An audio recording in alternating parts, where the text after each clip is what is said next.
Rest mothers 1 month after this. ऐसे ही neonates के साथ भी ऐसे ही problem. So high quality antenatal care जो प्रेगनेंसी में केयर होती है, उसका इतना पोटेंशियल है directly affecting the antenatal deaths, और जितने कॉम्प्लिकेशन वो हो रहे हैं उनको रिड्यूस कर रहे हैं। ये लैंसेट ने प्रूव किया हुआ है। So antenatal care is most important, उसके बाद इंट्रानेटल केयर, उसके बाद इंस्टीट्यूशनल डिलीवरीज।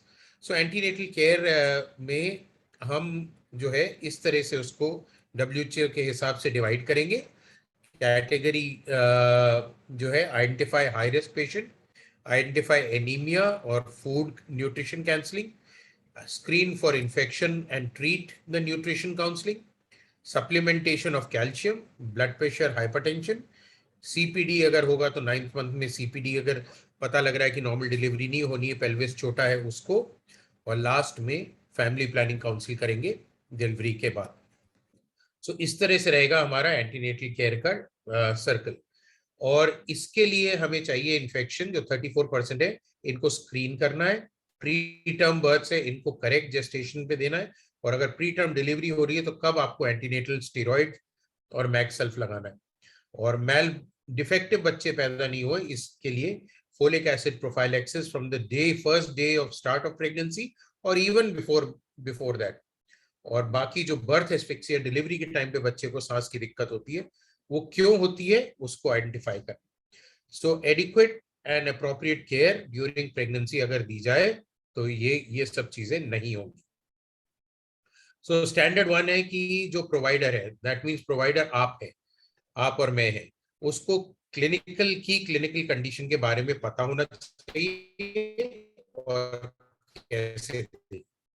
सो इसमें सब स्टैंडर्ड है 1.1 में कि सबसे पहले एनीमिया के लिए। सो हीमोग्लोबिन को एटलीस्ट एक बार हर तिमाही में, 3 बार हीमोग्लोबिन करना जरूरी है। प्राइवेट सेक्टर में हम लोग कई बार हर विजिट पे करते हैं या एटलीस्ट वंस अ मंथ करते हैं, बट एक बार हर 3 महीने पे करना जरूरी है। ब्लड प्रेशर के लिए, ब्लड प्रेशर आपका सही तरीके से लेना, सही बीपी होना, सही स्टेथोस्कोप होना आपके क्लिनिक में बहुत जरूरी है। सो ब्लड प्रेशर बैठ के लेना है, और हाथ औरत टेबल पे रखेगी, और हाथ बीपी बांधेंगे, और बीपी इंस्ट्रूमेंट हार्ट के लेवल पे होगा, लेट के ब्लड प्रेशर नहीं लेना, और दोनों हाथों में लेना। हर एंटीनेटल विजिट पे बीपी और पल्स मेजर करना और रिकॉर्ड करना जरूरी है ANC कार्ड में। फिर हर एंटीनेटल विजिट पे यूरिन प्रोटीन स्टिक पे यूरिन का मेजर करना जरूरी है कि एल्ब्यूमिन 1+, 2+ तो नहीं आ रहा, उससे हमें अंदाजा हो जाता है कि कितना, अगर PIH तो नहीं हो रहा, कितना प्रोटीन लॉस हो रहा है। फिर आपको डायबिटीज के लिए स्क्रीन करना 1.3। सो GDM के लिए स्क्रीन करने के लिए अब डिप्सी टेस्ट है। फास्टिंग, रैंडम, पोस्टपार्टम ग्लूकोज बिल्कुल नहीं कराना है। 75 ग्राम एनहाइड्रस ग्लूकोज, एनहाइड्रस ग्लूकॉन सी, वो जो ग्लूकोज का टेस्ट करते हैं ना, वो एक पैकेट खरीद लेके आओ दिखाने का। सो 75 ग्राम्स एनहाइड्रस ग्लूकोज जो कि बना बनाया आता है, 2 या 3 कंपनी कर रही है। अगर आपका पैथोलॉजिस्ट के पास नहीं है, उसको बोलिए कि उसी से टेस्ट चाहिए, वो पेशेंट को आप दे दें। घर पे नाश्ता खाने के बाद वो 1 लीटर बॉटल में, पानी की बॉटल में मिक्स कर ले, और धीरे धीरे उसको 15 मिनट में पिए, और बैठ के पिए, और फिर 2 घंटे बाद, एग्जैक्ट 2 आवर्स के बाद ब्लड ग्लूकोज टेस्ट होगा। ब्लड ग्लूकोज बोलते हैं, ब्लड शुगर नहीं बोलना है, क्योंकि हम ग्लूकोज टेस्ट कर रहे हैं। और अगर 140 से ज्यादा आता है, डिप्सी पॉजिटिव है, उस पेशेंट को GDM है, और 180 से ऊपर आता है तो डायबिटीज है। ठीक है। सो ये बहुत जरूरी है, करेक्ट तरीके से करेक्ट हो करना। और हर थर्ड, पहली बार करेंगे जब भी पेशेंट आएगी, फिर हर 3 महीने पे करेंगे। HIV के लिए स्क्रीन करना बहुत जरूरी है, और इस पे HIV के लिए बता के करना, बिकॉज HIV की काउंसलिंग जरूरी है कि हम टेस्ट आपका करा रहे हैं, हम जानते हैं आप HIV पॉजिटिव नहीं होंगे, बट बचाव के लिए करा रहे हैं। सिफिलिस का VDRL टेस्ट होता है, वो कराना है। मलेरिया एंडेमिक एरिया से अगर पेशेंट आती है बुखार के साथ, तो मलेरिया टेस्ट होना है, क्योंकि प्रेगनेंसी मलेरिया बहुत घातक होता है। हर मरीज का ब्लड ग्रुप, हीमोग्लोबिन, CBC, देखिए ये है एनहाइड्रस ग्लूकोज, इस तरह से आता है। सो इस तरह से जो है आपको मिलता है, G75 कहते हैं इसको, और ये फूड प्रोडक्ट है, तो ये आप लेके भी रख सकते हैं। और जब भी टेस्ट कराना हो पेशेंट को ये देना है घर में, पी के आएगी, ये हेल्थ सप्लीमेंट की तरह। सो ग्लूकॉन सी और ग्लूकॉन डी या चीनी पीने से ब्लड ग्लूकोज नहीं करना है। जीडीए डिप्सी टेस्ट जीडीएम स्क्रीनिंग के लिए G75 से करना, ठीक है। सो और यूरिन स्क्रीनिंग की जरूरत है। फिर आपका जो है फैसिलिटी एंटीनेटल केयर के लिए तैयार होनी चाहिए। जहां पेशेंट आएगी आपके पास, उसमें कैसे, अगर भीड़ जा जाती है तो ओपीडी में जगह कितनी है, और स्पेशली कोविड देखते हुए अब वो 3 मीटर की जरूर, 1 मीटर 2 मीटर की दूरी, मास्क पहनना जरूरी, सैनिटाइजर, ये सब है। अपॉइंटमेंट देके बुलाइए, वार्ड में विजिटर नो विजिटर रखिए, ट्राइज एरिया बनाइए, लेबर रूम एरिया अलग करिए, ओटी। कहीं कहीं देखा है बहुत छोटे नर्सिंग होम में, बहुत छोटी जगह में घरों के नीचे कन्वर्टेड है, जो ड्राइंग रूम था वो ओटी बन गया है, जो बाहर का सिटिंग रूम था वो क्लिनिक बन गया है, और उसी में से सब एक दूसरे से कनेक्टेड है। ऐसा जरूर हमारे देश को चाहिए, बट स्टेरिलाइजेशन और वो जो है ध्यान रखना जरूरी है। सो ये कोविड-19 के लिए प्रिपेयर्डनेस की कुछ गाइडलाइंस है जो आपको फॉलो करनी है। फिर इन ट्राइज एरिया में आपको अलग से इंस्ट्रूमेंट चाहिए होंगे, टेम्परेचर, वेस्ट बिन एक्सेट्रा। सो क्राउड मैनेजमेंट, स्क्रीन सारे पेशेंट का हिस्ट्री और टेम्परेचर स्क्रीनिंग, ये कोविड के टाइम के लिए 3 फीट डिस्टेंस, और देखिए चेयर भी बीच की 2 चेयर खाली छोड़नी है, इतनी डिस्टेंस पे बिठाना। सो आजकल हम देखते हैं बहुत छोटे छोटे एरिया में बहुत भीड़ के पेशेंट एंटीनेटल बैठे, विच इज नॉट राइट। सो आप अपॉइंटमेंट देके बुलाइए, और जब आप बुला रहे हैं तो फटाफट देखिए उनको, बैठाए मत रखिए। अब आए हम एंटीनेटल केयर में। एंटीनेटल क्या है? एंटीनेटल वो पीरियड है जिसमें पेशेंट प्रेग्नेंट है, ठीक है। जिस दिन से पेशेंट प्रेग्नेंट है उस दिन से जब तक डिलीवरी होगी वो एंटीनेटल पीरियड है। सो एंटीनेटल पीरियड में हमको मॉनिटर और प्रोग्रेस देखनी है, माँ की और बच्चे की दोनों। सो फर्स्ट विजिट पहले 3 महीने में हो जाना चाहिए, एज सुन एज पेशेंट का टेस्ट पॉजिटिव आता है। कम से कम 4 विजिट जरूरी है एंटीनेटल। प्राइवेट सेक्टर में हमारे जैसे हॉस्पिटल और हम लोग एवरी मंथ बुलाते हैं तो 9 विजिट देते हैं, और लास्ट मंथ में तो कभी कभी हर हफ्ते भी बुलाते हैं, तो एटलीस्ट 12 विजिट या 13 विजिट हम लोग देते हैं अपने एंटीनेटल। सो फर्स्ट 4 जरूरी है। फर्स्ट विजिट 12 हफ्ते से पहले, प्रेगनेंसी की वायबिलिटी सही जगह पे है, एक्टॉपिक तो नहीं है, थ्रेटन अबॉर्शन तो नहीं है, प्लेसेंटा कहाँ डेवलप हो रहा है, ये सब देखिए। सेकेंड विजिट 14 से 26 हफ्ते, तो 13 हफ्ते पे आपको डबल मार्कर टेस्ट कराना है और एंटी एनबी अल्ट्रासाउंड कराना है। तीसरी विजिट 28 से 34 हफ्ते पे ग्रोथ सही हो रही है कि नहीं, और चौथी विजिट पे फीटल एनवायरनमेंट सही है कि नहीं। एनवायरनमेंट का मतलब फीटल लाइकर, मूवमेंट्स, कोई डिस्ट्रेस तो नहीं हो रहा। ये हॉस्पिटल विजिट्स है, ये बहुत जरूरी है। इनमें कंपोनेंट क्या है? मरीज की जनरल हेल्थ देखना, हाई रिस्क प्रेगनेंसी को स्क्रीन करना, प्रोफाइलैक्सिक आयरन कैल्शियम देना, अप्रोप्रिएट इंटरवेंशन, न्यूट्रिशन चाहिए, न्यूट्रिशन, अगर यूटीआई है तो एंटीबायोटिक्स, फिर काउंसलिंग करना, और फिर बर्थ प्रिपेयर्डनेस डिलीवरी के तरह। सो अब हमने एक ऐप बनाया है जिसको iMums ऐप कहते हैं। वो प्राइवेट ऐप है, फ्री है, वो आप मरीजों को डाउनलोड करने के लिए बोल सकते हैं। और सेफ डिलीवरी ऐप है जो सरकारी ऐप है, वो आप लोग सबको डाउनलोड करना है। सभी स्टाफ को सेफ डिलीवरी ऐप अपने फोन पे डाउनलोड करना है। आपको कोई भी प्रॉब्लम हो रही हो, सेफ डिलीवरी ऐप पे फटाफट आपका हम लोग सॉल्व कर देंगे, सब उसमें सब इंफॉर्मेशन है। हर एंटीनेटल विजिट पे एंटीनेटल कार्ड में आपको भरना है, ठीक है। सो एंटीनेटल कार्ड आप जैसा भी बनाए, एक स्टैंडर्ड एंटीनेटल कार्ड आप फिक्स कर लीजिए, वैसे बनाए एंटीनेटल कार्ड फाइल। सो स्क्रीनिंग क्या होती है? जब हम किसी को सबको सब देखते हैं, उनमें से हाई रिस्क कौन से उनको अलग निकाल देते हैं, वो स्क्रीनिंग कहते हैं। सो एक मीरा मरीज आई आपके पास, 30 साल की है, और उसको लगा उसका पीरियड मिस हो गया है, और अब वो आपके पास आई है। तो कौन बताएगा? अनम्यूट करिए। व्हाट विल यू डू, और जो आप कर रहे हैं वो क्यों करेंगे? एक दूसरी फाइल भी एंटीनेटल है बनाइए ना, नहीं? चलिए जल्दी से नर्सेस कितने सारे अनम्यूट करिए। 30 साल की लेडी आई है, उसको पीरियड मिस हुआ है, और अब वो आप क्या करोगे और क्यों करोगे? जल्दी जल्दी बताओ। यूपीटी टेस्ट करेंगे। Very good. तो सबसे पहले उसका यूपीटी टेस्ट करेंगे, ये कंफर्म करेंगे कि वो प्रेग्नेंट है कि नहीं। फिर क्या करेंगे आप? एंटीनेटल कॉल करेंगे। ये सारी एंटीनेटल की उसकी विजिट लेंगे, एंटीनेटल फाइल उस तरह से बनाएंगे, पेशेंट का नाम, एड्रेस, सब, उसकी पास्ट ऑब्स्टेटिक हिस्ट्री पहले पेज पे ही होनी चाहिए। और अगर उसकी कुछ गड़बड़ है, पहले 2-3 अबॉर्शन है, पहले सिजेरियन है, तो उसको लाल से हाईलाइट कर देंगे, जिससे कि रेड फ्लैगिंग कहते हैं एंटीनेटल, जिससे दूर से पता लगे। और उसके सारे एंटीनेटल टेस्ट कराएंगे जो अब हम बताएंगे, और फिर एक अल्ट्रासाउंड कराएंगे देखने के लिए कि बच्चे की धड़कन सही है कि नहीं है, और बच्चा का कितने वीक का है। इम्प्लांटेशन सही है कि, ठीक है। चलिए आगे चल। सो अब आप क्या क्या स्क्रीन करेंगे? सबसे पहले आप स्क्रीन करेंगे हीमोग्लोबिन। नॉर्मल हीमोग्लोबिन 11 है, हर विजिट पे स्क्रीन करेंगे। और क्या बताएगा ये? एनीमिया बताएगा। फिर आप यूरिन एल्ब्यूमिन और शुगर डिपस्टिक से करेंगे। एब्सेंट है ये लिखेंगे, हर विजिट पे करेंगे। ये क्या बताएगा? ये बताएगा हाइपरटेंसिव डिसऑर्डर ऑफ प्रेगनेंसी कि पीआईएच तो नहीं हो रहा। और जीडीएम बताएगा, अगर 140 से ज्यादा शुगर होगी तो यूरिन में आएगी। और क्या बताएगा? यूरिन में पस्सेल दिखाई देंगे तो यूरिन इन्फेक्शन बताएगा। फिर आप ब्लड ग्रुप करेंगे एबीओ आरएच बोथ, जैसे बी पॉजिटिव ए पॉजिटिव। ये पहली बार करेंगे, उसके बाद बार करने की जरूरत नहीं है। और ये क्या बताएगा? अगर पेशेंट नेगेटिव है और हस्बैंड पॉजिटिव है तो आरएच इनकॉम्पैटिबल है। सो दोनों का ब्लड ग्रुप कराना जरूरी है। फिर आप स्क्रीन करेंगे एचआईवी फर्स्ट कॉन्टैक्ट पे, और एचआईवी इन्फेक्शन है कि नहीं ये बताएगा। ऐसे ही हम स्क्रीन करेंगे हेपेटाइटिस बी और हेपेटाइटिस सी के लिए, क्योंकि ये हेपेटाइटिस बी और सी बड़ी खतरनाक बीमारियां हैं और इनका इलाज नहीं है और इनका सिर्फ वैक्सीन है। तो हेपेटाइटिस बी की वैक्सीन भी अगर आप लोगों को हॉस्पिटल में नहीं लगी हो तो आज ही लगवाइए।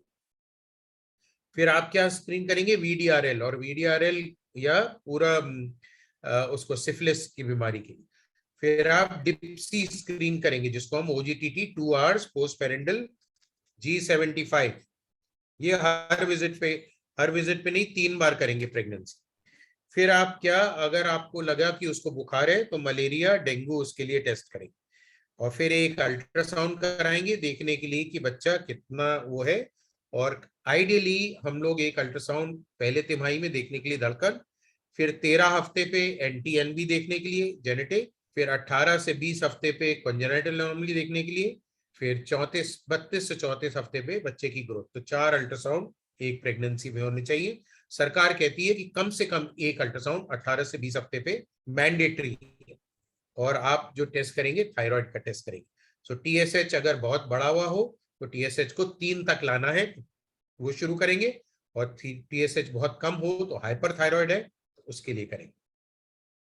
सो जीडीएम स्क्रीनिंग के लिए मैं आपको बता चुका हूं, G75 लेंगे, कभी भी पी सकती है, और 2 घंटे बाद blood glucose 75। So glucose pouch 75 flask में मेजर करिए, 300 ml में पानी में मिलाइए या 1 लीटर में मिलाइए। डिस्पोजेबल ग्लास और सब होने चाहिए क्लिनिक में, या घर पे पी के आएगी। ग्लूकोमीटर सही होना चाहिए, और लैंडसेट से फिंगर प्रिंट करेंगे, और वो आप, तो ये सब चीजें होनी चाहिए आपके पास अगर खुद कर रहे हैं। बहुत सिंपल है, आप खुद करें। आपके ओपीडी में जो नर्स है उसको सिखा सकते हैं, सारी नर्सें सीख सकती हैं ब्लड ग्लूकोज से कैसे ग्लूकोज मेजर करना। इसका वीडियो अभी आपको कैसे टेस्ट करना है वो आपके उस पर भेज दिया जाएगा, और वीडियो देख के आप ये टेस्ट सीख सकते हैं।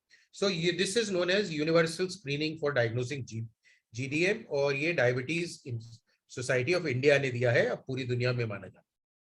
फिर यूरिन को करने के लिए यूरिन डिपस्टिक में तो आपको शुगर और एल्ब्यूमिन मिलेगा, और माइक्रोस्कोपिक एक ड्रॉप यूरिन लेके माइक्रोस्कोप में देखने से आपको इन्फेक्शन पस सेल्स और इन्फेक्शन पता लगेगा। और फिर अगर इन्फेक्शन और पस सेल आता है तो आपको कल्चर कराना है। सो हाई रिस्क प्रेगनेंसी का फ्लैगिंग जरूरी है, पहले आते ही सब कुछ पूछना पहले, और फिर ये वाली प्रेगनेंसी हाई रिस्क है कि नहीं वो पता करें। सो अगर उसकी मोर देन 4 प्रेगनेंसीज है, सिजेरियन सेक्शन है, वो लो बर्थ वेट पहले हुआ है, अर्ली बच्चे मरे हैं, सांस की दिक्कत हुई बच्चों को, पहले बच्चे उनको जेनेटिक डिफेक्ट के थे, ब्लीडिंग हुआ है प्रेगनेंसी में, पिछली में पीआईएच हुआ था, ब्लड प्रेशर बढ़ा था, फिट्स आए थे, 3 अबॉर्शन हो चुके हैं, इनफर्टिलिटी के बाद ट्रीटमेंट हुआ है, आईवीएफ प्रेगनेंसी है, पिछली डिलीवरी बहुत कॉम्प्लिकेटेड थी, RH नेगेटिव, अगर ये सब चीजें हैं तो आप लाल निशान लगा देंगे, ये हाई रिस्क प्रेगनेंसी है। और दूसरा हाई रिस्क कैटेगरी है उसकी बीमारियों पे, अगर उस मरीज को डायबिटीज है, हार्ट डिजीज है, किडनी डिजीज है, HIV पॉजिटिव है, थैलेसीमिया है, या कोई दौरा पड़ने की मृगी की बीमारी, एपिलेप्सी है। तो तीसरा, आप उस प्रेगनेंसी को देख के फिर हाई रिस्क है कि नहीं ये बताएंगे। तो हिस्ट्री पे, बीमारी पे, ऑब्स्टेटिक हिस्ट्री, मेडिकल हिस्ट्री, और अब चेकअप पे। तो अगर वो मरीज 18 साल से कम उम्र की है या 35 साल के ऊपर उम्र की है, और तो उनको हाई रिस्क में डाला जाता है पहला बच्चा।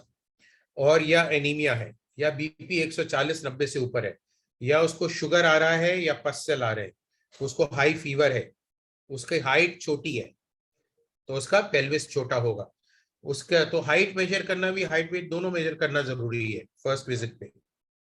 मल्टीपल प्रेगनेंसीज है, ट्विंस है, ट्रिपलेट है, वजन बहुत कम है, 45 किलो से कम वजन है, और उसका वेट जो है बढ़ नहीं रहा है, 500 ग्राम से कम बढ़ रहा है, या 3 किलो से बहुत ज्यादा बढ़ रहा है, दोनों चीज हाई रिस्क। फिर चौथा कैटेगरी, तीसरा कैटेगरी हाई रिस्क का है कि उस चौथा, सॉरी ये 3 गलत लिखा हुआ है, कि उस पेशेंट के ब्लड टेस्ट में क्या हाई रिस्क है, RH negative, hepatitis positive, HIV positive, bleeding, leaking, बदबू वाला वेजाइनल डिस्चार्ज, मूवमेंट्स नहीं हो रहा है, दर्द शुरू हो गए हैं प्रीटर्म, यो अब्डोमेन ज्यादा बड़ा है, अब्डोमेन बहुत छोटा है, हर वक्त दर्द रहता है, या डिलीवरी की एक्सपेक्टेड डेट से 7 दिन ऊपर हो गए। इन सबको एक्स्ट्रा केयर चाहिए, और एक्स्ट्रा केयर और सभी को केयर है क्वालिटी एंटीनेटल केयर और चेकअप देना। सो ये क्वालिटी एंटीनेटल चेकअप क्या है, ये हमारे फॉक्सी ने एक ये आपको बनाया है इस तरह का। तो ये जब भी प्रेगनेंसी आए, first trimester, second trimester, third trimester, recommended test जो सभी में कराने, ये आपको चार्ट मिल जाएगा, और प्रेफरेबल टेस्ट जो हाई रिस्क में ऐड करने, ऐसी सेकेंड और थर्ड ट्राइमेस्टर। और सभी प्रेगनेंसी का आज फर्स्ट ट्राइमेस्टर में कोविड टेस्ट, और आखिरी में डिलीवरी के बाद। हम कुछ एंटीनेटल कार्ड हमने अलग भी डिजाइन किए, जो हम लोग अद्भुत एंटीनेटल कार्ड बोलते हैं। ये इस तरह की फाइल है, जिसमें फर्स्ट विजिट पे पहला पेज पे सारे इन्वेस्टिगेशन, सेकंड पेज पे, और लास्ट पेज पे आपका एंटीनेटल कार्ड, हर रोज का फॉलो अप करना। तो ये फाइल्स इस तरह की आप अपने आप डिजाइन कर सकते हैं, और या फिर हम लोग आपको भेज सकते हैं, वो फॉलो कर सकते हैं अपना नाम छपवा। में हम आ रहे हैं, प्रेगनेंसी कम, first trimester, weight, haemoglobin, blood group, urine routine, mid stream urine, mid stream मतलब बीच का, UVDRL, hepatitis, HIV, TSH, DIPSI test, dating ultrasound, और अगर 11 से 13 हफ्ते में तो NT-NB ultrasound, NTB ultrasound, double marker या कंबाइंड टेस्ट, और स्पाइरल, ये तो सबकी होनी। और जो ज्यादा मोटे या ज्यादा पतले भाई, मीटर कंप्लीट।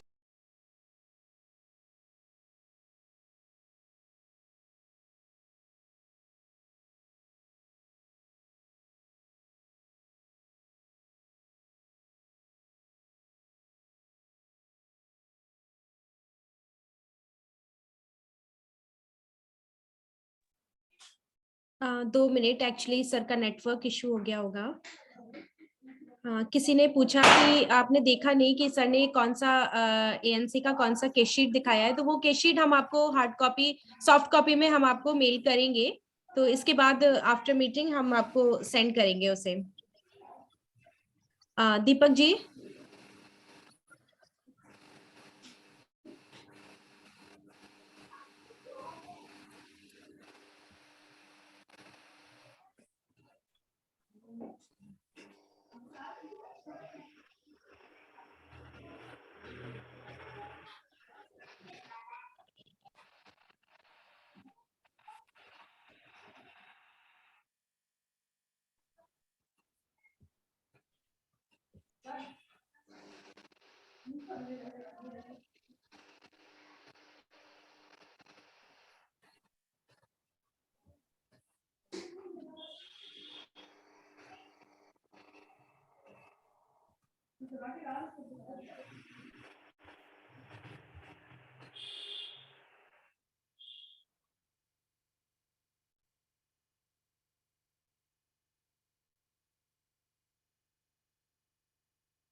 ठीक है, जब तक सर ज्वाइन करते हैं मैं आप लोग से पूछना चाहती हूँ कि कोई मुझे बता सकता है कि कौन कौन से इन्वेस्टिगेशंस एएनसी पीरियड में होनी चाहिए?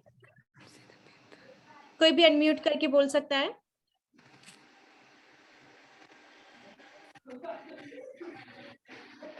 हम कौन कौन से इन्वेस्टिगेशंस करते हैं एएनसी पीरियड में? ब्लड टेस्ट करना चाहिए। Okay, blood test, HP, urine, blood sugar, very good, thyroid, thyroid, HIV, HIV, HCV, yes, और ब्लड ग्रुप। Blood group. अच्छा, मुझे कोई बता Blood सकता है group. कि ओजीटीटी टेस्ट सर ने बताया था, ओजीटीटी टेस्ट कैसे करेंगे? ओजीटीटी टेस्ट 75 ग्राम 300 ml पानी में डिजोल्व करके मैम, उसके बाद उसको 2 घंटे में मिला के 2 घंटे में काउंट करके उसको करा देंगे। उसका ब्लड ठीक है, ठीक है, ठीक है, ठीक है, मैं इसके बाद आपसे पूछूंगी। Over to sir. तो दो घंटे बाद टेस्ट करना बेटा, 2 घंटे में पिलाना नहीं है, पिलाना 15 मिनट में है, ठीक है। और खाने की कोई खाली पेट होने की सर बोले हैं 10 मिनट में। 10 मिनट, वेरी गुड, 10 मिनट में पिला के 2 घंटे बाद हाँ, उसका ब्लड हाँ ग्लूकोज। काउंट करके टाइम देख के सर 2 घंटे में निकालना है ब्लड। आज से सब लोग ब्लड ग्लूकोज बोलेंगे, ब्लड शुगर नहीं बोलेंगे, ठीक है। अगर वो प्रेगनेंसी को कोई जेनेटिक बीमारी है और जेनेटिक स्क्रीनिंग करना है तो सबको कंपलसरी नहीं है, आपको पेशेंट को बताना है कि जेनेटिक टेस्ट अवेलेबल है। अगर आप जेनेटिक टेस्ट कराना चाहते हैं तो ये है, अगर पेशेंट नहीं कराना चाहता है तो हम वो कंपलसरी नहीं है। बस आपको फाइल में नोट करना है कि पेशेंट को हमने जेनेटिक टेस्ट बताया था और वो नहीं कराना चाहती, क्योंकि आगे चल के अगर उसको जेनेटिकली खराब बच्चा पैदा होगा तो आपकी जिम्मेवारी नहीं। जेनेटिक टेस्ट क्या है? 11 से 13 हफ्ते में डबल मार्कर टेस्ट और NT-NB अल्ट्रासाउंड, ठीक है। इससे ज्यादा अभी बताने की जरूरत नहीं, ये कराना। अब स्टैंडर्ड 1 तो हो गया, ये एंटीनेटल केयर, इसके बारे में अभी राजी पूछेगी। सो दूसरा जो इन्होंने बताया कि आपको अब सब लेबर रूम में डिलीवरी ट्रेस और ट्रे तैयार करके रखनी है। सो क्या क्या ट्रे तैयार करके रखनी है? स्टैंडर्ड 2 को भी 2.1 2.2 में डिवाइडेड है, और इसमें देखिए आपको एक delivery tray, eclampsia box, PPH box, ये तैयार क्या ट्रे होती हैं, कैसे फोटो है, क्या वीडियो है, वो भी हम आपको सबको भेजेंगे।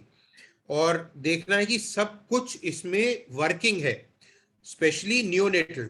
नियोनेटल का जो अगर उसको सांस में दिक्कत आ रही है तो सक्शन वर्किंग है कि नहीं है, ये सब चीजें सब। So standard 2 is entry protocol into the labour room. Labour room में लाइट अच्छी होनी चाहिए, वेंटिलेशन अच्छा होना चाहिए, प्राइवेसी होनी चाहिए। जैसे हमने देखा मेडिकल कॉलेज में एक एक लेबर रूम में 4-4 में पेशेंट एक साथ डिलीवर हो रही है, उस तरह की चीजें नहीं होनी चाहिए।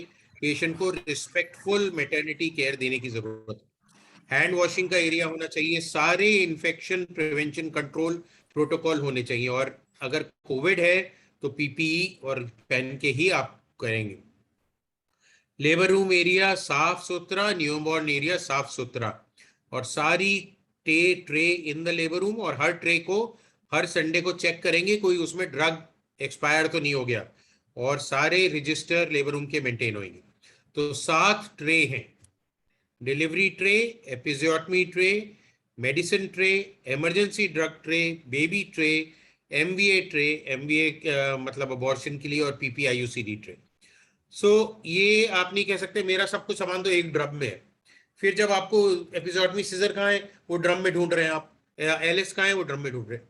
अलग अलग ट्रे का अलग अलग ट्रे को करके स्टरलाइज करिए, सबसे इजी। और इसी तरह से आपका एग्जामिनेशन ट्रे जिसमें ग्लव वगैरह होंगे वो भी हम आपको बताते हैं, और PPH मैनेजमेंट किट और प्री एक्लैम्सिया मैनेजमेंट किट, ये एक किट होता है, ये आप स्टैंडर्ड किट है। डिलीवरी ट्रे में क्या है, scissor, artery forceps, sponge holder, लाइजेबल चीजें हर बार, और glove, cord clamp, urinary catheter, antiseptic lotion, छोटा बीटाडीन का लोशन या कुछ भी, प्री लोडेड आईवी ऑक्सीटोसिन। जब डिलीवरी होने वाली होगी तभी ऑक्सीटोसिन लोड करेंगे और फ्रिज में रखेंगे। ऑक्सिटोसिन इंजेक्शन अगर बाहर रखा होता है तो खराब हो जाता है, लाइट में रखा हो और टेम्परेचर सेंसिटिव है, इसीलिए कई बार देखा गया है कि ऑक्सीटोसिन लगाते काम ही नहीं कर रहा है, पेन्स आ रहे हैं तो आ ही नहीं रहे, हम ड्रिप लगा रहे हैं, क्योंकि वो इंजेक्शन या तो केमिस्ट ने ठीक नहीं रखा है या आपने ठीक नहीं रखा।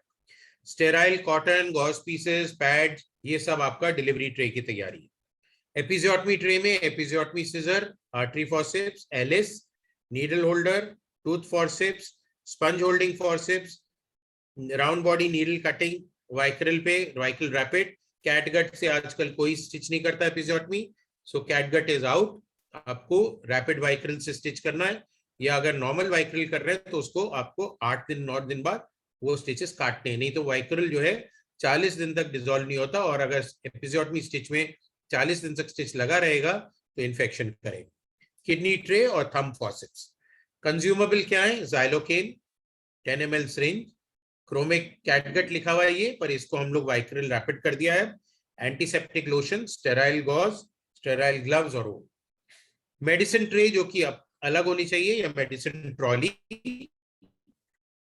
ऑक्सीटोसिन ये हरदम फ्रिज में, एम्पिसिलिन, ये कोई भी जो एंटीबायोटिक प्रोटोकॉल आप लोग यूज कर रहे हैं वो, बट सिंपलेस्ट है कि एम्पिसिलिन और मेट्रोनिडाजोल प्रोटोकॉल करेंगे तो 90% इन्फेक्शन कंट्रोल रहता है। पैरासिटामोल, आइबुप्रोफेन पेन के लिए, B complex, IV fluid, oxytocin injection, misoprostol tablet, gentamicin injection, vitamin K injection, betamethasone. अब बीटामेथोसोन का भी चेंज हो गया है, जो बीटामेथोसोन में जो सॉल्वेंट होता है वो ठीक नहीं पाया गया है, तो डेक्सामेथासोन देते हैं हम लोग प्रीमेच्योर डिलीवरी को प्रिपेयर करने। रिंगा लैक्टेट, नॉर्मल सलाइन, हाइड्रोलाजीन अगर बीपी बहुत हाई शूट करता है, मिथाइल डोपा भी अब नहीं मिल रहा है तो लेबेटोलॉल यूज करते हैं। अब मैग्नीफाइंग ग्लास रखना बहुत जरूरी, क्योंकि कभी कभी इंजेक्शन में आप पढ़ नहीं पाते हैं तो वो पढ़ने के लिए। और नेवरप्रीन, सी हर ओटी और उसमें एक HIV बचाव की दवाई होनी चाहिए। अभी क्या है, जब मैं प्रेसिडेंट था HIV दवाई पे हमने बहुत जोर डाला था कि पोस्ट HIV एक्सपो, क्योंकि अगर HIV मरीज है और आपको नीडल प्रिक हो गई तो आपको फौरन दवाई लेना जरूरी है, फिर आप कहीं ढूंढते जाएंगे, सो लेबर रूम में या ओटी में रखी होनी चाहिए।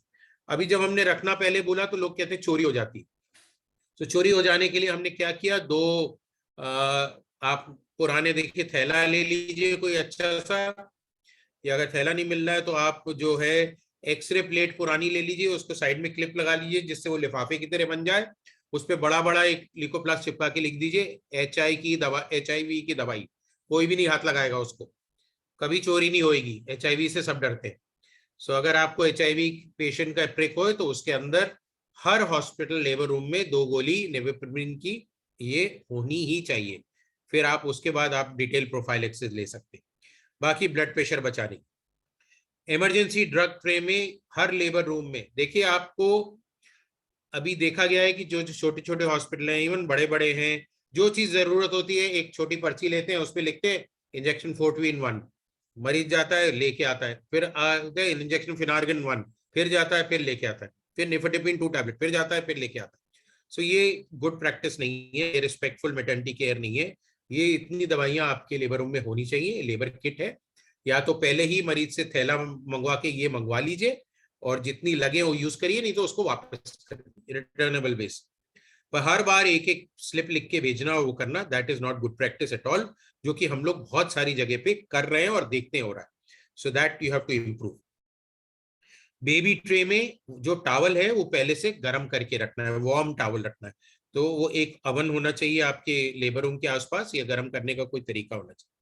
स्टेराइल कॉटन, म्यूकस सक्शन का बेबी का, बैग और मास्क बेबी का, sterilise thread, cord clamp, nasogastric tube उसका चेक करने के लिए ऊपर से नीचे से, ग्लव्स, विटामिन के बेबी को लगना है, सिरिंज नीडल बेबी के लिए, ये सब तैयारी पहले से होनी चाहिए।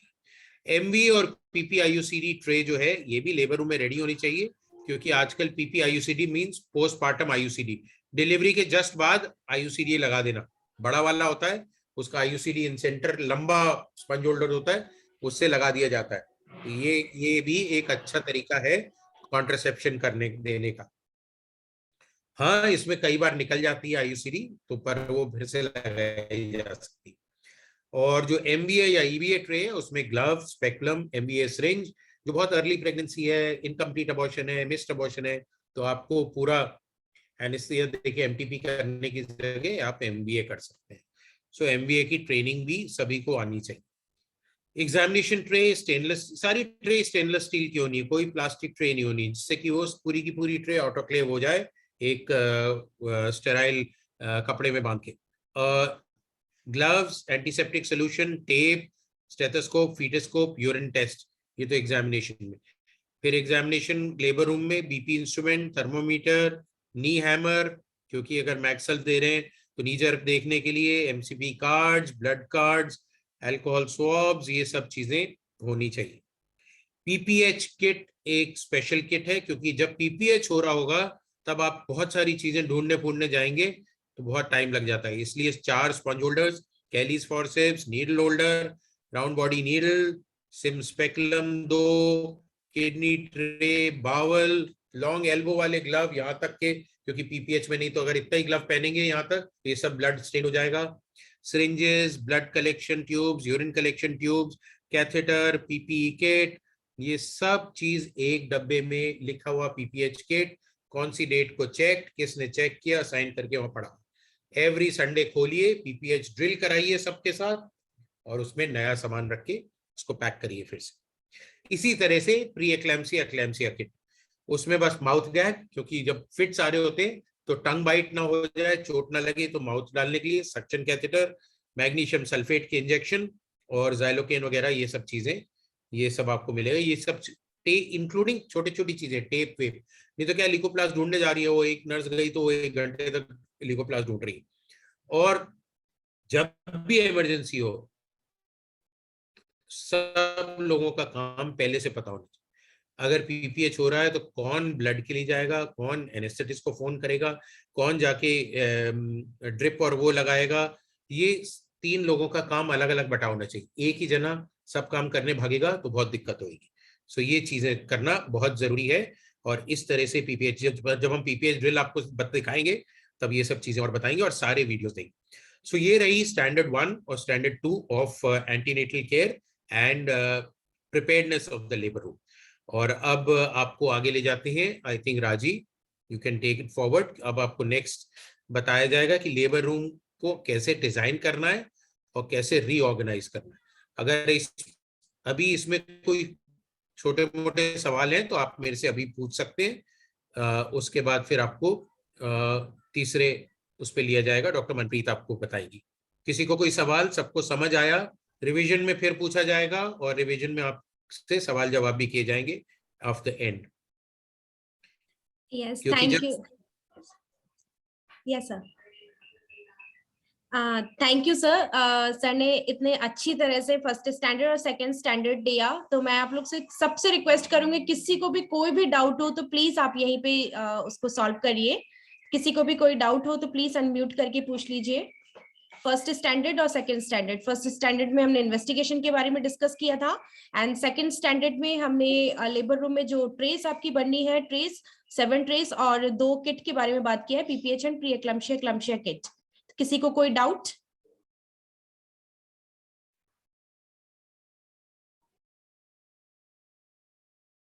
ओके, किसी को कोई भी डाउट हो तो प्लीज आप चैट बॉक्स में भी लिख सकते हैं या अनम्यूट करके आप पूछ सकते हैं। यस, कविता मैम, आप कुछ पूछना चाहते हैं? No, sir. Okay, No, ma'am. okay, thank you ma'am. Next I would request Dr. Manpreet Sharma ma'am from CSC Agra to take abdominal examination to assess the next standard number 3. Thank you ma'am.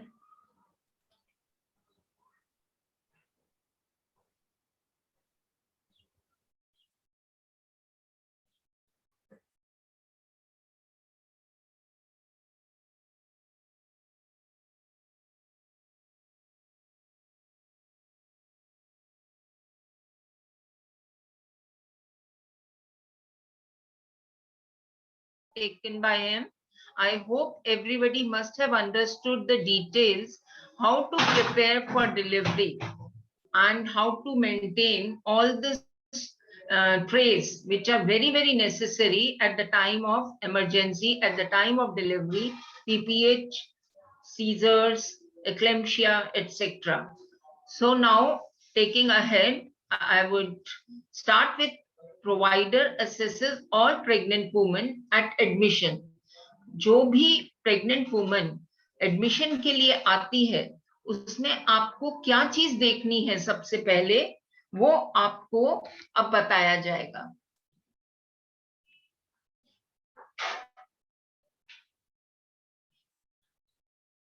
Next slide, please.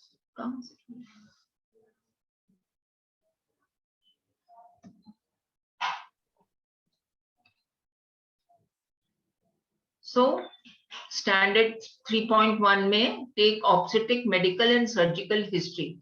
सबसे पहले pregnant woman I है तो उसका आपने obstetric history लेनी है, medical history लेनी है, सर्जिकल हिस्ट्री लेनी है. इसमें आपको ये देखना है कि उसके कितने बच्चे हैं, वो कब से उसकी शादी हुई है या वो बच्चे कब से उसके हो रहे हैं, क्या उसके बच्चे नॉर्मल हुए हैं या सिजेरियन हुए हैं, क्या उसके बच्चे टर्म पे हुए हैं या प्रीमेच्योर हुए हैं या उसको अबॉर्शंस ही हुए हैं और उसके पास कोई भी लाइव इश्यू नहीं है, क्या उसके बच्चों में कोई कंजेनिटल एनोमलीज तो नहीं थी.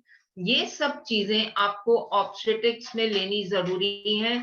उसका पीरियड कब आया लास्ट, उसका पीरियड रेगुलर होता है कि नहीं, उसको डिलेड पीरियड्स तो नहीं है, जल्दी पीरियड्स तो नहीं आते. ये सारी चीजें ऑब्स्टेट्रिक हिस्ट्री में लेना अत्यंत आवश्यक है.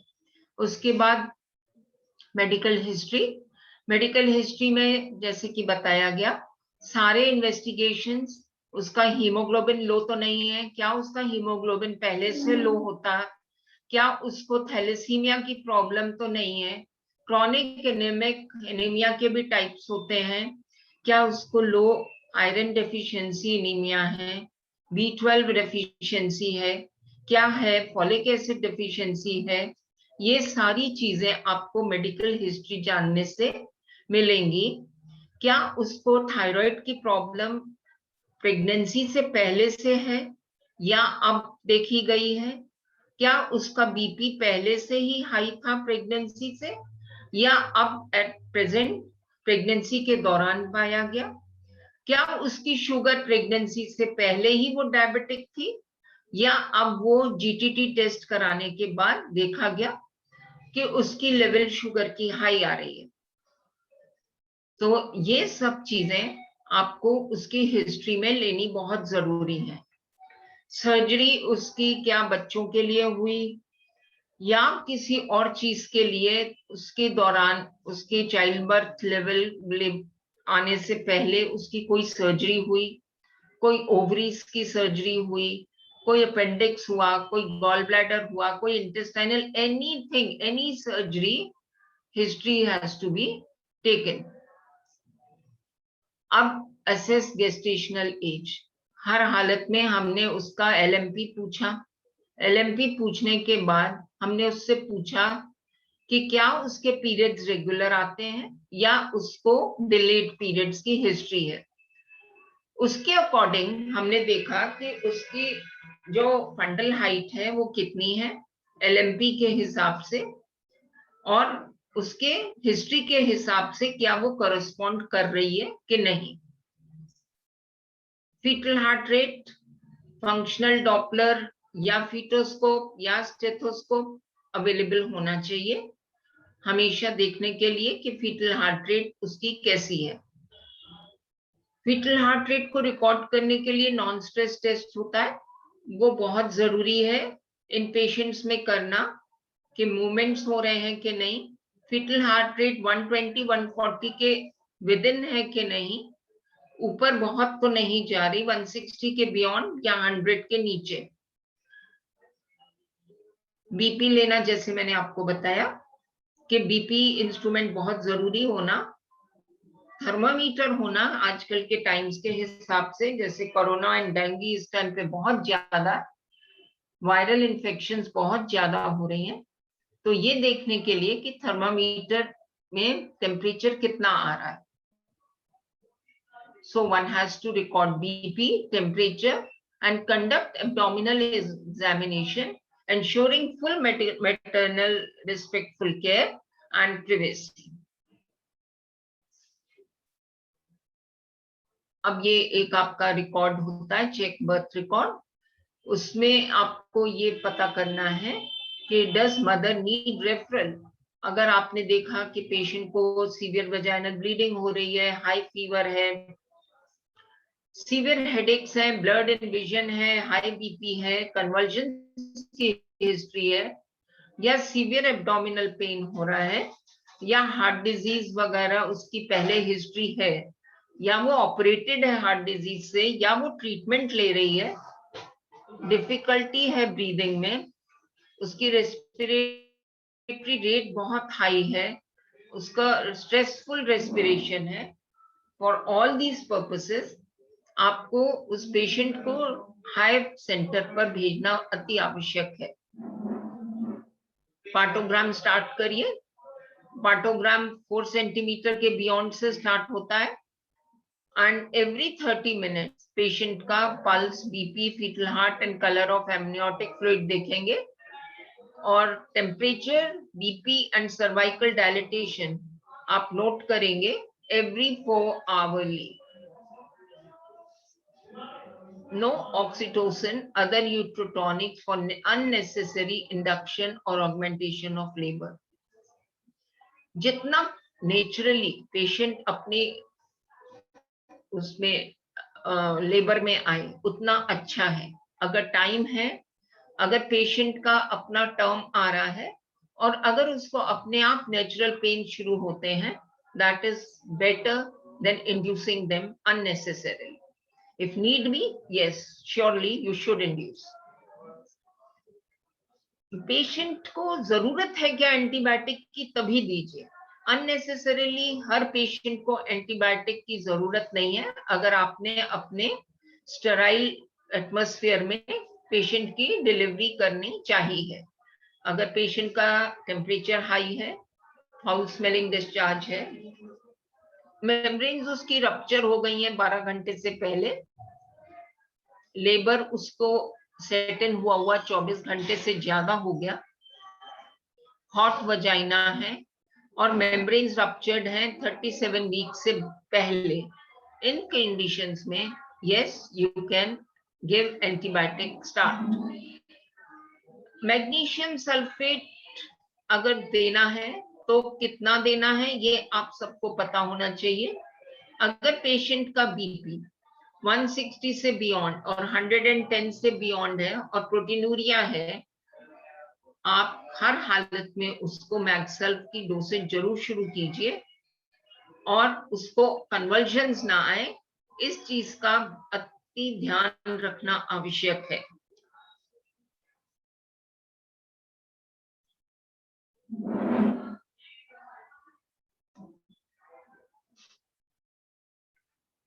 कॉर्टिकोस्टेरॉइड्स आपको बताया गया है.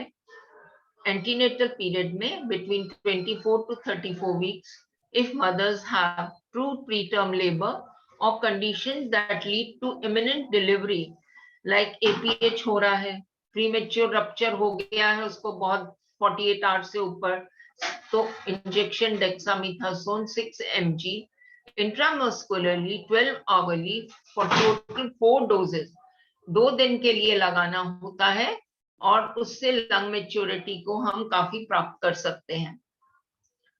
HIV स्टेटस, अगर HCV, HIV, HBsAg, VDRL क्या पॉजिटिव है ये देखना बहुत जरूरी है पेशेंट का, और उसका इसी हिसाब से अच्छे से अच्छा इलाज शुरू करना हमारा फर्ज है.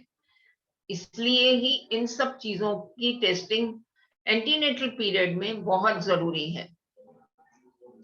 Encouragement of birth companion to be present during labor.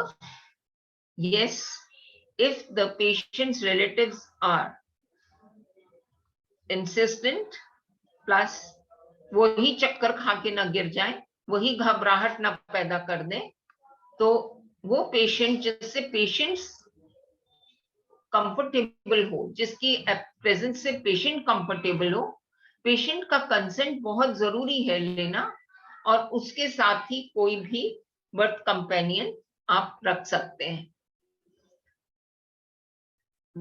हमेशा हाथ धोकर ग्लव्स पहनना ये बहुत जरूरी है। Explain to call for help, आपको बता दिया गया कि ब्लीडिंग हो, सीवियर एब्डोमिनल पेन है, डिफिकल्टी इन ब्रीदिंग है, हेडेक है, ब्लर्ड विजन है, can't empty bladder every 2 hourly, counsel the mother and birth companion about support देना बहुत जरूरी है पेशेंट को इस टाइम पर, और सपोर्ट भी प्यार से, बहुत डांट के गालियां दे के सपोर्ट नहीं करना है। पेशेंट घबरा जाती है, पेशेंट का रिश्तेदार घबरा जाता है, और आपका नाम बदनाम होता है। Triaging managing ill patients at priority. अब ट्राइज में पेशेंट आया और जो कि उसको बहुत जल्दी एडमिशन चाहिए, आप ये देखिए कि क्या आप ऐसे पेशेंट को एडमिट कर सकते हैं। ऐसा तो नहीं कि उसको रेफरल की जरूरत हो और उसको जनरल केयर की जरूरत है। क्या आपके पास आपके हॉस्पिटल में उस चीज के लिए फैसिलिटी है कि उसके आप सारे जितने भी इमरजेंसी की उसकी प्रॉब्लम्स हैं वो डील करने के लिए आप सक्षम हैं, तब तो आप उस पेशेंट को एडमिट कीजिए, नहीं तो हायर सेंटर में जल्द से जल्द रेफर कर दीजिए। हायर सेंटर में रेफर करने से आपकी कोई बदनामी नहीं होती, बल्कि अगर आप उसको अपने सेंटर में बिना उन चीजों के होते हुए जो बहुत जरूरी है फॉर केस ऑफ इमरजेंसी, उसमें आपकी बदनामी ज्यादा है। So timely and effective triage and infection control, safe transport,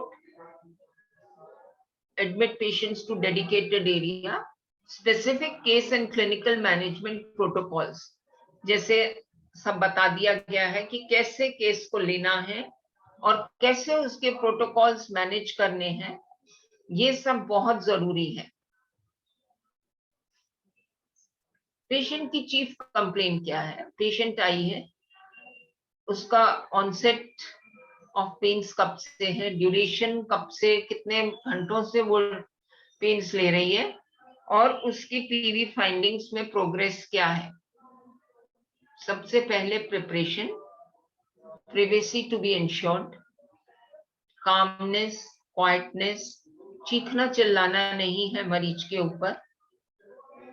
atmosphere should be really good, congenial, make the woman comfortable, उसको प्यार से लेटाएं टेबल पर, रिलैक्स करें, उसे बताएं कि आप क्या करने जा रहे हैं।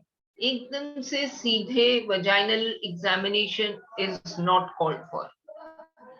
आप उसे समझाइए, पेशेंट को रिलैक्स करिए, पेशेंट आपका साथ जरूर देगी। अपनी रिपोर्ट बनाइए और हाईलाइट करिए abdominal findings. Assessment, history, examination. अब हिस्ट्री क्या थी उसका, उसको आपने क्या एग्जामिन किया। हिस्ट्री में मैंने आपको पहले ही बता दिया कि आपने hypertension, diabetes, TB, thalassaemia, twins, congenital malformations की हिस्ट्री लेनी है कि फैमिली में क्या हिस्ट्री रही और उनको कई इन चीजों की तकलीफ तो नहीं।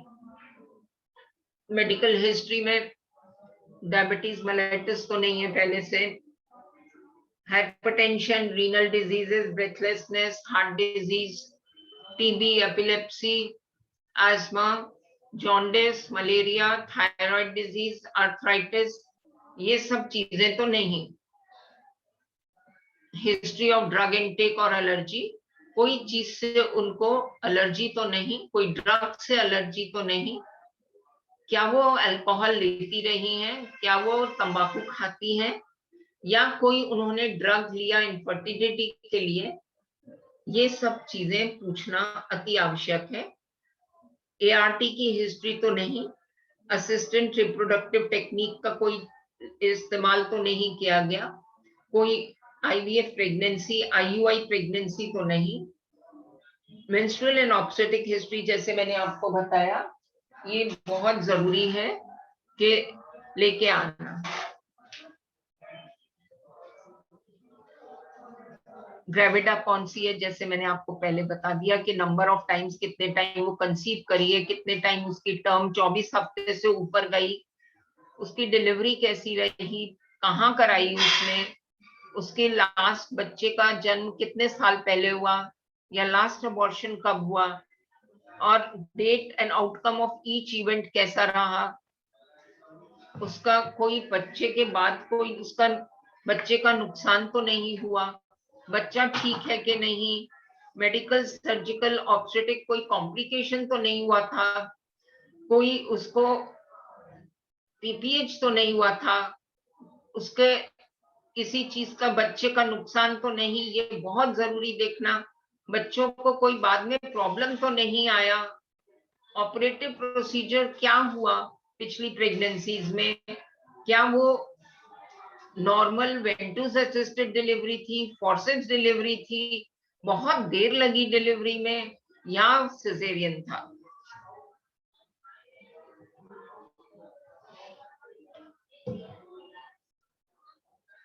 Details of registration, antenatal card आपको अभी बताया सर ने, antenatal profile with previous records, अब वो सप्लीमेंटेशन क्या ले रही थी, कैल्शियम, आयरन एक्सेट्रा, क्या उसको इम्यूनाइजेशन टेटनस टॉक्सॉइड उसको लगे, फ्लू वैक्सीन लगा के नहीं, क्या उन्होंने, अब इसके साथ ही यहाँ पर हम एक और जोड़ सकते हैं कि कोरोना वैक्सीन लगा के नहीं, ये भी देखना पूछना बहुत जरूरी है।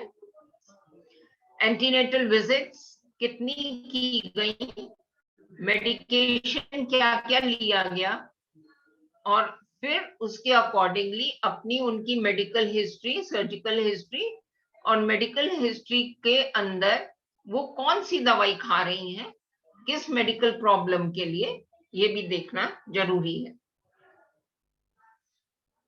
किस किस मेथड से आप ये डिसाइड कर सकते हैं कि कितना प्रेगनेंसी का टर्म कितना पहुंच गई। आजकल सबसे ज्यादा ऑफकोर्स अल्ट्रासाउंड है, फिर आप वैसे काउंट करें तो 9 months in a regular period and 7 days उसका प्लस 7 days लगा के आप EDD निकालते हैं। फंडल हाइट से आप एब्डोमिनल पैल्पेशन और यूजिंग मेजरिंग टेप से आप मेजर करके, जहां आपके पास फैसिलिटी नहीं है अल्ट्रासाउंड की, वहां आप इसके जरिए भी पता कर सकते हैं कि आपको जो डेट बताई गई, क्या प्रेगनेंसी उतने डेट के हिसाब से एट पार चल रही है या कम चल रही है या ज्यादा बच्चा बड़ा है, सब कुछ उसमें आपको एक्सपीरियंस के साथ समझ आ जाएगा।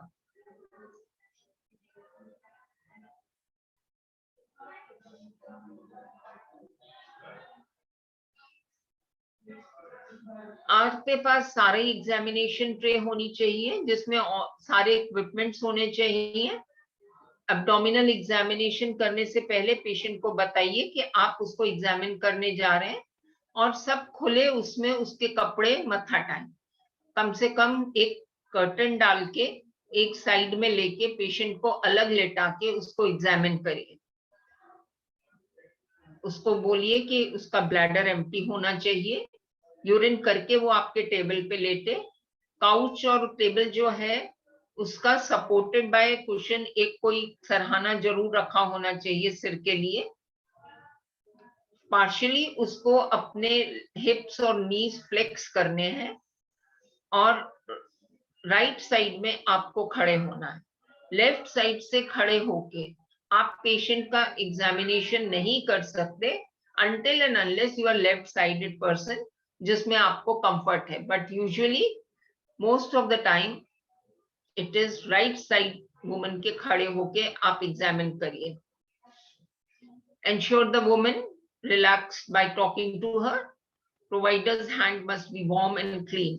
अब गंदे हाथ नहीं होने चाहिए और बहुत ठंडे हाथ नहीं होने चाहिए. पेशेंट अब ठंड आ गई है, आप अगर अपने ठंडे हाथ मरीज के उसमें रखेंगे तो वो कंफर्टेबल नहीं होगी. इंस्पेक्शन में 4S आपको बहुत जरूरी देखना है एब्डोमेन में. साइज, शेप, उसके शेप कैसा है एब्डोमेन का, स्कार एंड स्वेलिंग. कोई स्कार में स्वेलिंग तो नहीं आ रही, कितने स्कार्स हैं उसके, कितने ऑपरेशन हुए, वो हिस्ट्री से भी आपको पता चलेगा प्लस देखने से भी. पैल्पेशन करिए, fundal height and all 4 grips, वो मैं अभी आपको बताती हूँ. और फीटल हार्ट देखिए. फंडल हाइट पता करने के लिए पेशेंट के पैर सीधे होने चाहिए और आपका ulnar border, this is called ulnar border. ये चीज आपके पेशेंट के ऊपर पेट पे रखी होनी चाहिए, parallel to the symphysis pubis. और जिफिस्टर्नम कहाँ का, स्टर्नम का नीचे का हिस्सा, वहां से gradually proceed towards symphysis pubis, lifting the hand between each step till a bulge resistance of uterine fundus is felt. ऐसे हाथ लेके आप धीरे धीरे धीरे धीरे, अब आपको ये शायद इससे पता पड़ेगा, ये ऐसे लेके धीरे धीरे नीचे आते जाए जहां तक आपको खालीपन महसूस होगा और एकदम सडनली एक फर्म मास मिलेगा. जो फर्म मास मिलेगा वो यूट्रस की, इन अ प्रेग्नेंट वुमन यूट्रस की स्टार्ट है. फिर आप उसको फंडस को धीरे धीरे और नीचे लाके देखेंगे सिम्फिसिस प्यूबिस पे, और सिम्फिसिस प्यूबिस पे आप आके रुक जाएंगे. आपको पता चलेगा कि कहां से कहां तक फंडस बढ़ चुका है. लेवल जो फंडस का आपको मिला उसे मार्क कर दीजिए. एब्डोमेन को 3 हिस्सों में बांटा जाता है. अम्बिलिकस 24 हफ्ते का हिस्सा माना जाता है. 24 हफ्ते की प्रेगनेंसी हो जाती है तो अम्बिलिकस पे आ जाती है. ऊपर जिफिस्टर्नम पे 40 हफ्ते के नीचे चला जाता है. 40 हफ्ते पे बच्चा, 36 हफ्ते पे जिफिस्टर्नम पे रहता है. 40 हफ्ते पे जैसे जैसे बच्चा नीचे पेल्विक इनलेट में जाता है वैसे वैसे जो यूट्रस की फंडल हाइट है वो नीचे आ जाती है. So divide the abdomen by an imaginary line passing through umbilicus. Divide the lower abdomen in 3 parts. 3 part में इक्विडिस्टेंट. 12 हफ्ते से पहले बच्चा जो है प्रेग्नेंट यूट्रस नहीं फील होता और वो पेल्विक ऑर्गन होता है. 12 हफ्ते के बाद ही वो एब्डोमिनल ऑर्गन बनता है. तो 12 हफ्ते की प्रेगनेंसी है कि इन बिटवीन 16, 20 और 24, या आप अपने चार्ट पे देख रहे होंगे. और 24 के बाद 28, 32 और 36 पे आके बिल्कुल जिफिस्टर्नम के लोअर एंड पे आ जाती. और 40 हफ्ते पे टर्म पे वो नीचे चला जाता है. बच्चे का हेड फिक्स होने लगता है तो वो नीचे आ जाती है. अब आप मेजरिंग टेप से भी नाप सकते हैं. Measure the distance from the upper border of symphysis pubis along the uterine curvature to the top of the fundus. अब उस पे नापने के लिए ये बहुत पुराना मेथड है. 1 centimetre is equal to 1 week, ये माना जाता था. और उस हिसाब से आप अगर कुछ भी अवेलेबल नहीं है तो आप सेंटीमीटर्स के हिसाब से टेप पर भी प्रेगनेंसी के टाइम टर्म को देख सकते हैं.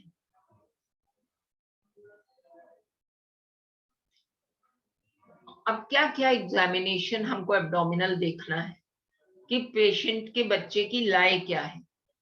पेशेंट के बच्चा क्या लॉन्जिट्यूडनल है, लॉन्जिट्यूडनल मतलब लंबाई में है, कि ट्रांसवर्स है, आड़ा है, कि ऑब्लिक है, कि ऐसे पड़ा हुआ है. एक तो है longitudinal. Longitudinal can be vertex or can be breach. They both are longitudinal. If it is a transverse and if it is an oblique, ये वाली लाई है. तो इन तीनों लाई को आपको देखना है. प्रेजेंटेशन क्या है, क्या वर्टेक्स है, कि ब्रीच है, कि ट्रांसवर्स लाई है, ये आपको पता चलना चाहिए. 4 फंडल ग्रिप से आपको एंगेजमेंट देखना है हैंड का, और पीवी के लिए पेशेंट को तैयार करना है. So all this has to be done in a very respectful manner. बहुत प्यार से पेशेंट को आप अपने एग्जामिन कीजिए. आप खुद देखेंगे, जो पेशेंट को आप प्यार से एग्जामिन करेंगे वो पेशेंट आपका हमेशा गुण गाएगा, और आप भी खुश रहेंगे, और मरीज का भी आउटकम बहुत अच्छा रहेगा. Thank you so much. Any questions you can ask me. Thank you so much ma'am. किसी को एब्डोमिनल एग्जामिनेशन में यानी स्टैंडर्ड नंबर 3 में कोई डाउट हो तो प्लीज आप पूछ सकते हैं.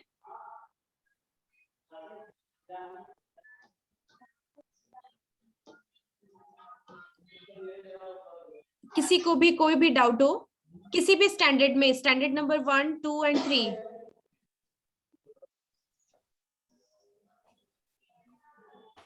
Okay, thank you so much ma'am.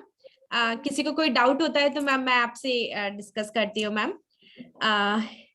Okay, thank you so much. मैं आप लोग से सबसे पहले एक बार रिक्वेस्ट करूंगी कि जब भी आप लोग क्लास ज्वाइन करें प्लीज आप लोग वीडियो ऑन करके ज्वाइन करें, और कोई भी डाउट हो तो प्लीज आप चैट बॉक्स में भी लिख सकते हैं, या फिर आप अपने आप को अनम्यूट करके भी आंसर कर सकते हैं. तो यहाँ पे आज 3 स्टैंडर्ड आपके कंप्लीट हो रहे हैं, स्टैंडर्ड नंबर 1, 2 एंड 3 आपका. इसके साथ ही साथ ये ट्रेनिंग चल रहा है, ट्रेनिंग के साथ ही साथ आपका एमएसवी भी चलेगा. तो एमएसवी में भी हम आपको बताएंगे कि कैसे इन स्टैंडर्ड को क्लियर करना है. तो टोटल हमारे 16 स्टैंडर्ड हैं. तो नेक्स्ट वीक हमारा हॉलीडे है, दीपावली है, तो नेक्स्ट वीक आपका सेशन नहीं होगा. उसके बाद वाले 12 तारीख को यानी 12 नवंबर को, 12 नवंबर को आपका फिर से सेकंड इको क्लिनिकल सेशन होगा. तो यही होगा, टाइमिंग भी फ्राइडे को 3:30 PM को. तो हम सभी ज्वाइन करेंगे. उससे पहले मैं आप लोग का बेसलाइन असेसमेंट करूंगी, तो मैं बहुत जल्दी आप लोग को डेट आप लोग से कंफर्म कर लूंगी. डेट और टाइम जैसे ही आप लोग फ्री होते हैं मैं आप लोग का बेसलाइन करूंगी. बेसलाइन से हम आपका एक एक्शन प्लान बनाएंगे, और उसके अकॉर्डिंग हम अपनी जर्नी को एमएसवी को यानी मेंटरिंग सेशंस को स्टार्ट करेंगे. तो मैं आपको चैट बॉक्स में एक लिंक शेयर कर रही हूँ, फीडबैक लिंक है, ये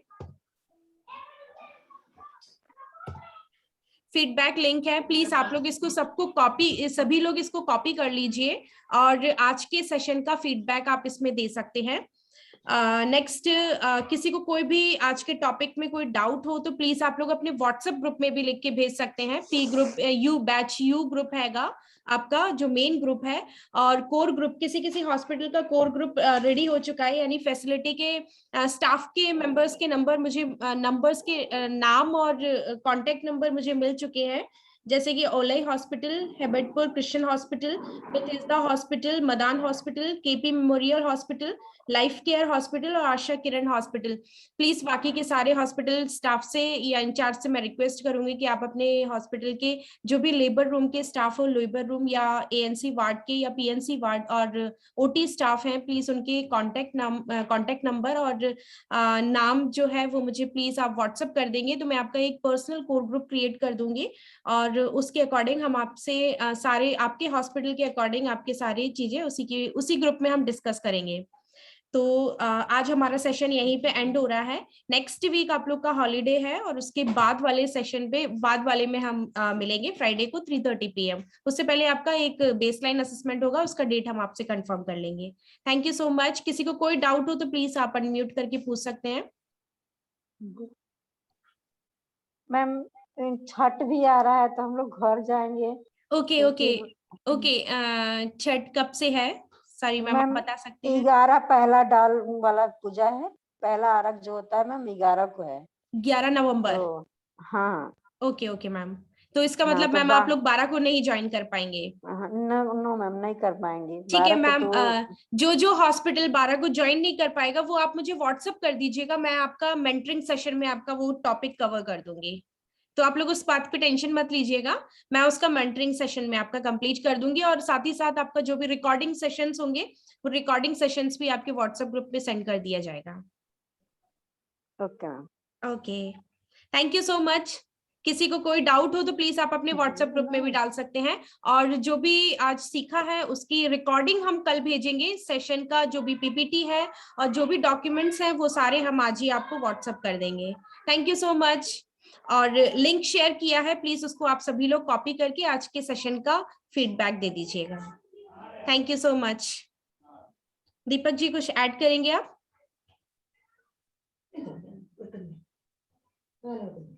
आप म्यूट पे हैं। मैम दीपावली की एडवांस में विशेष दे दीजिए सभी को। या हैप्पी दिवाली एडवांस, सभी को एडवांस हैप्पी दिवाली। और उसके बाद हम मिलते हैं और फिर अपना जर्नी जो है वो हम कंटिन्यू करेंगे। Thank you so much. Okay bye. Bye.